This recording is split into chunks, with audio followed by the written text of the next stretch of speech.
Paris ஒலிம்பிக்கில் பங்கேற்று நாடு திரும்பிய உகாண்டா வீராங்கனையை அவரது முன்னாள் காதலன் பெட்ரோல் ஊற்றிக் கொள்ள முயற்சி செய்த சம்பவம் அங்கு அதிர்ச்சியை ஏற்படுத்தியுள்ளது. பாரிஸ் ஒலிம்பிக் மாரத்தான் போட்டியில் உகாண்டா சார்பில் ரெபெக்கோ என்ற வீராங்கனை பங்கேற்றிருந்தார். போட்டியில் பங்கேற்று வீடு திரும்பிய ரெபெக்காவை நிலத்தகராறில் அவரது முன்னாள் காதலன் டேனியல் பெட்ரோல் ஊற்றி எரித்து கொலை செய்ய முயன்றுள்ளார். 75% தீக்காயத்துடன் மருத்துவமனையில் அனுமதிக்கப்பட்டுள்ள ரெபெக்காவுக்கு தீவிர சிகிச்சை அளிக்கப்பட்டு வருகிறது.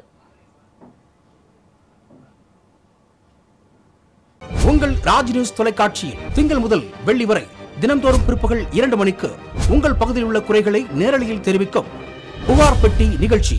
பங்கு பெறுங்கள், பயனடையுங்கள், காணத் தவறாதீர்கள்.